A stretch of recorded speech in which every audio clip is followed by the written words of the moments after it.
Sportisiri, ci troviamo qui al centro sportivo Acquagranda di Livigno. Io sono Francesco Cammuca. Chiara Ferrara. E al centro, come avrete ben riconosciuto, Patrick Peda, nuovo difensore del Palermo. Ben trovato ai nostri microfoni. Grazie mille, grazie. E cominciamo allora con le domande di questa intervista.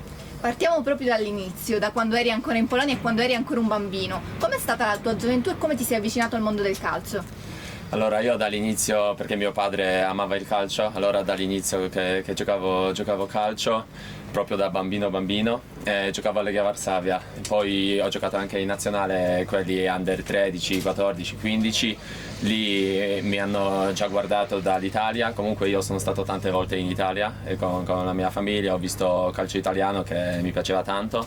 Allora volevo andare lì. Da quando mi hanno guardato e mi hanno chiamato lì a vedere come funziona in Italia, sono andato e da quel momento lì ho deciso che voglio stare qua. Cos'è che ti ha fatto innamorare dell'Italia? Diciamo proprio tutto, veramente è un paese bellissimo perché c'è veramente tutto.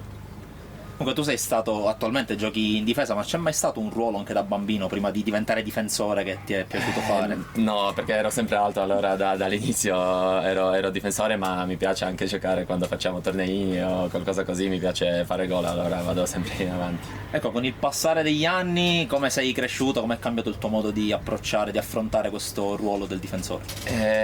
Un cambiamento grande era quando sono arrivato in Italia, perché qua si guarda proprio da tutto, diciamo come tutti i movimenti. Allora dall'inizio, quando sono arrivato qua, mi hanno aiutato tanto e penso che era grande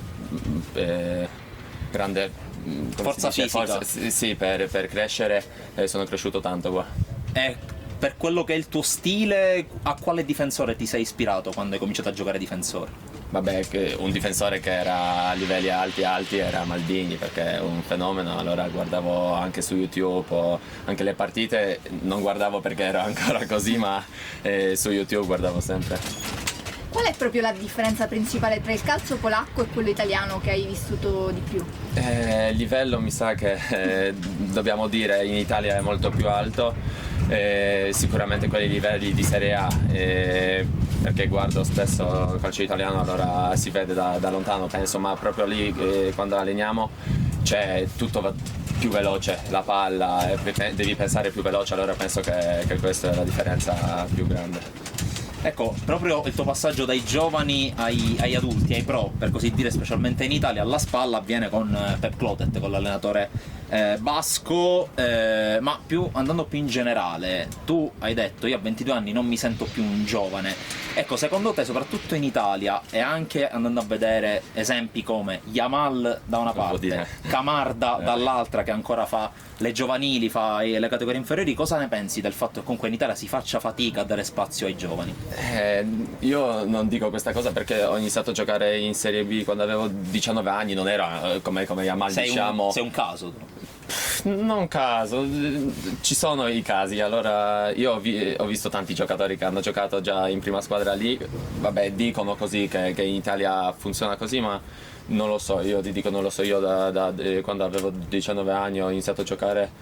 Secondo me ero pronto mentalmente, perché devi essere pronto mentalmente. Ci sono tanti giocatori che sono straforti già lì in primavera, diciamo. Ho vissuto tanti giocatori fortissimi, ma devi essere pronto mentalmente, penso.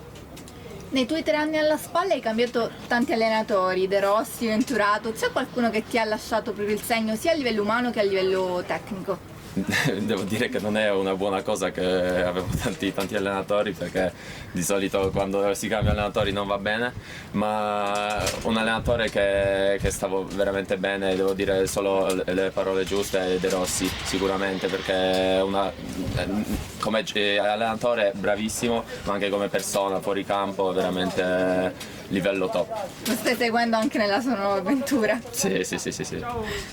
Ecco, tu alla spalla hai avuto come presidente, anche soprattutto nell'ultimo periodo, Tacopina. Che tipo di presidente è? Raccontaci. È un americano, diciamo subito, non è italiano, però dall'inizio che mi voleva bene, parlava spesso con me, anche se che io parlo inglese, potevo parlare di più con lui. Eh, Non so cosa dire sinceramente, perché io di più guardo questo che è in campo, non guardo tanto cosa succede lì in uffici, io voglio vedere campo, basta.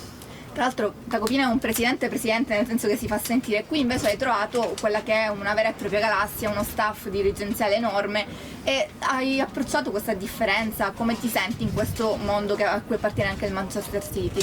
Sicuramente Spal è un club molto più piccolo che Palermo, perché lì c'è, io dico solo belle cose per la Spal, perché io sono stato benissimo lì. Allora, solo le parole giuste, però lì è tutto piccolo. Anche per me era giusto quando sono arrivato, perché avevo 16 anni, sono arrivato in Italia, allora era più facile entrare, capire chi fa altre cose, vabbè, ho conosciuto tutti veloce. Qua invece è un club grandissimo con esatto, il gruppo City, allora io mi trovo benissimo, c'è veramente tutto e possiamo pensare solo a giocare e vincere. Ecco, tu quest'anno per la prima volta giocherai a Palermo da giocatore del Palermo, però sei già stato a Palermo da avversario, tra virgolette, un anno fa alla SPAL. Tra l'altro vinse il Palermo, se non ricordo male. Quella partita, che ricordi hai tu di quella partita, del Barbera, della maglia rosanero? Lo stadio, perché lo stadio è veramente bellissimo. Io da quando sono entrato lì era un campo, diciamo, altro stadio che tutti gli altri in Serie B, è veramente... guardi i tifosi, è bellissimo, allora mi ricordo solo questo. Hai un po' di rammarico per non essere arrivato già a gennaio, anche perché poi il Palermo qualche difficoltà in difesa l'ha avuta.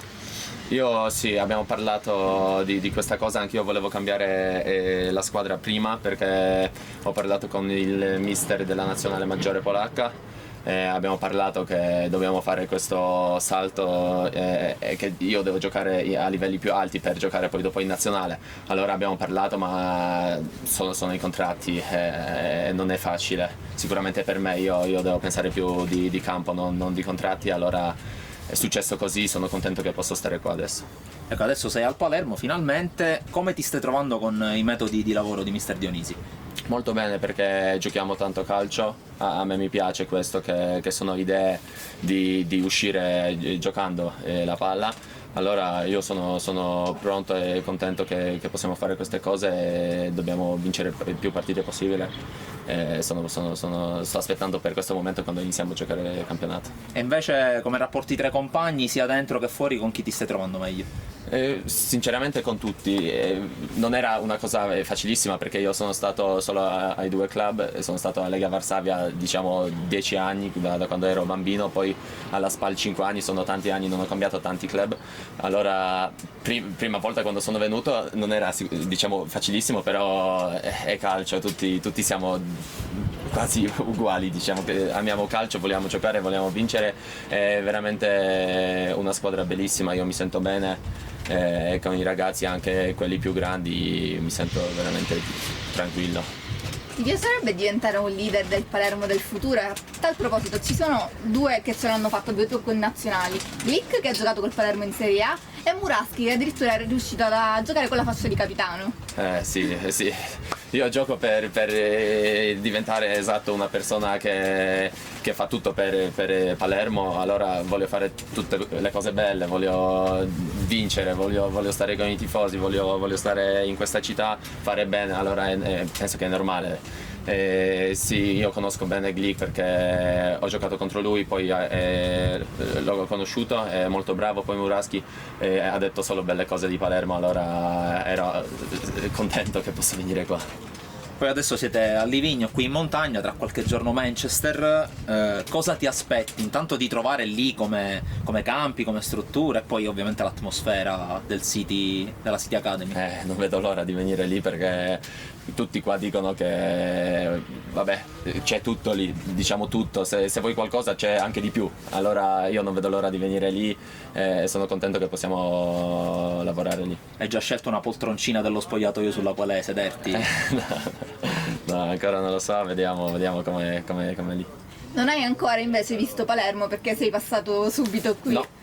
Sono andato a Palermo, sì, sono andato a Palermo perché volevo già vedere un po' di città, come funziona lì, poi io volevo essere organizzato, allora volevo trovare subito la casa, vedere come funziona, allora sono venuto a vedere Palermo, la città è bellissima, allora... È tutto pronto? Sì. Ti trasferirai da solo o porterai con te qualcuno? No, per adesso da solo, però spesso viene qualcuno, o la mia ragazza o la mia famiglia, sempre qualcuno è con me. Allora, domanda d'obbligo, hai già mangiato il cannolo? Cannolo l'ho già mangiato. Com'è? Ero ancora prima di preparare pre-season, allora ho mangiato buonissimo, sì. Meno male. Ecco, chiudiamo con una curiosità: come ti vedi e dove ti vedi tra 10 anni? Io ti dico, in calcio un anno è lungo, può succedere tutto, non è che io voglio vincere, allora andare sempre in avanti. Da quando sono arrivato qua in Italia penso che ogni anno facevo un step avanti, perché sono andato under 17, lì abbiamo fatto bene, poi primavera 2, primavera 1, prima squadra, allora sempre facevo step avanti, voglio continuare così, sempre in avanti, non fermarmi mai.